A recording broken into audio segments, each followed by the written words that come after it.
foi trocado o capacitor que estava em curto. Podemos ver aqui, o capacitor foi substituído já. O lado positivo dele não está mais em curto para a terra. O lado negativo dele ainda tem que dar para a terra, né? Tá ligado, aterrado na placa. Esse MOSFET aqui, ele também estava em curto, foi substituído.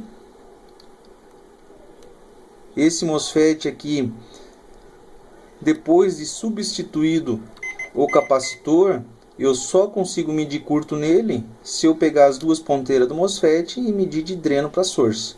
Se eu tentar medir com terra, mesmo ele estando em curto, ele não vai dar passagem para terra, pois esse MOSFET ele só está interrompendo a linha de VIN.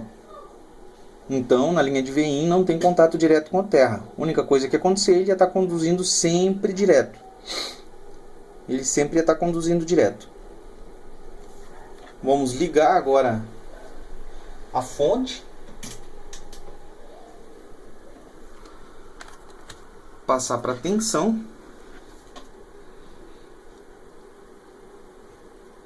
Podemos ver que agora nós temos 19 volts dos dois lados do MOSFET. Aqui é o gate dele. O gate dele, como ele é um MOSFET de canal negativo, o gate tem que ter uma tensão maior que a tensão de source. E aqui nós temos 19 também. Então está conduzindo, mas a placa ainda não liga.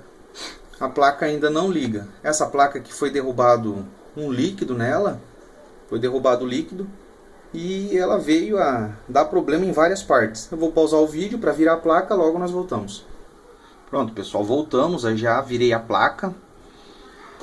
O negócio é o seguinte, o problema que eu fui medir, fui medir a tensão do power button no Super I/O. Tem 3 volts no botão, o Super I/O está recebendo os 3 volts. Quando eu aperto o botão, esse 3 volts cai. Então o botão tá bom, não tem nada de errado com o botão.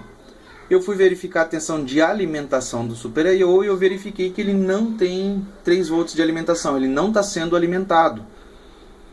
Então eu fui logo para a fonte que alimenta o Super I/O. A fonte que alimenta é a fonte de 3 volts Owens.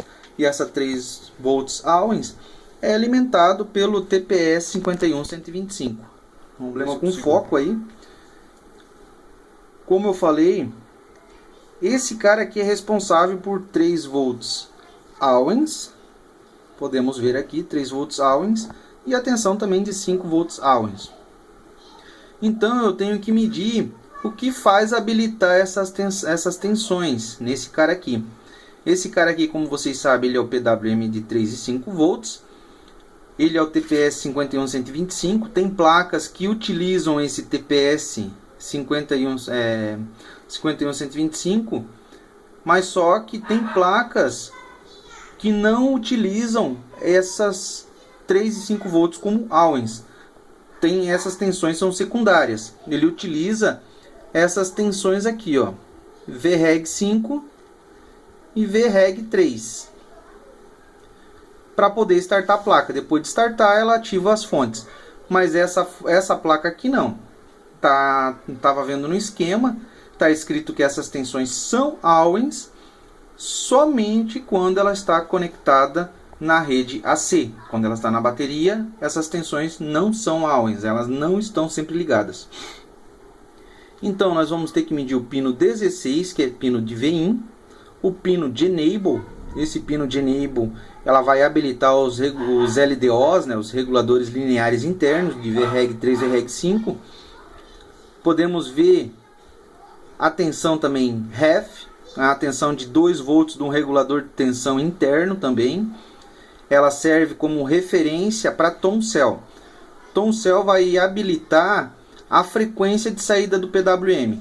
Quando ele está ligado a VREG 3, é uma frequência. Quando está ligado a VREG 5, é outra frequência. Quando ele está em VRF, ele fica na casa dos 250 a 305 kHz.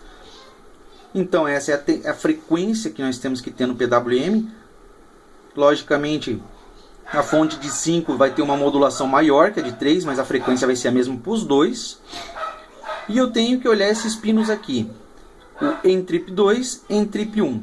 Segundo o datasheet do componente, para ele estar desabilitado, eu preciso ter, no mínimo, menos de 450 mV. Vamos ligar a placa e vamos fazer essas medidas aí.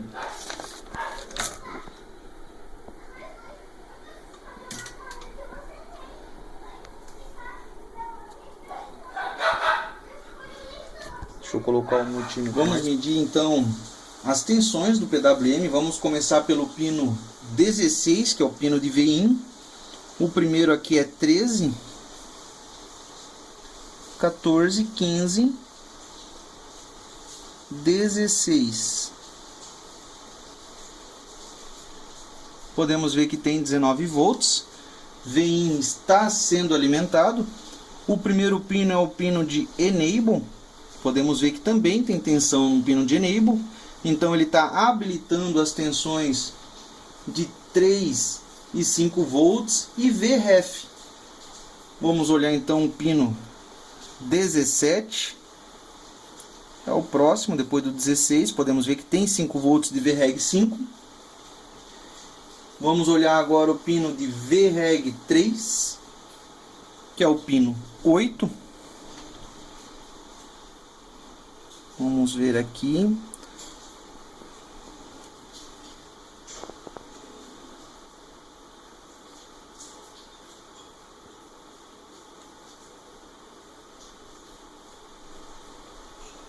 Podemos ver que nós temos então 3,3 volts.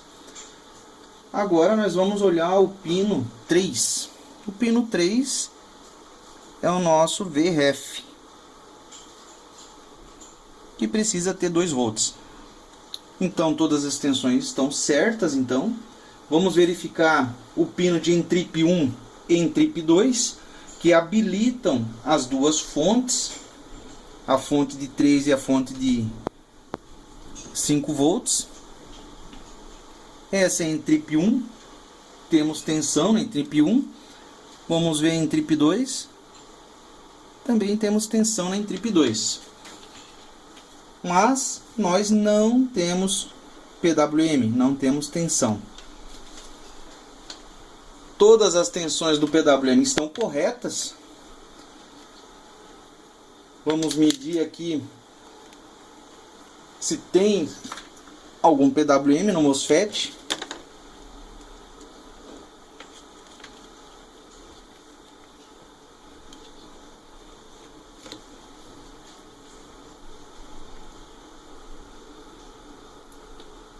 Aqui é o pino 1 do MOSFET e o PWM ele está vindo no pino 4, então o pino do lado de cá. Podemos ver lá no osciloscópio que nós não temos nada de PWM. Nós não temos nada. Se ele está recebendo todos os sinais e não está tendo saída de PWM, nós podemos tirar duas conclusões. Vamos desligar a fonte. Ou o PWM está com problema, ou eu tenho curto na saída.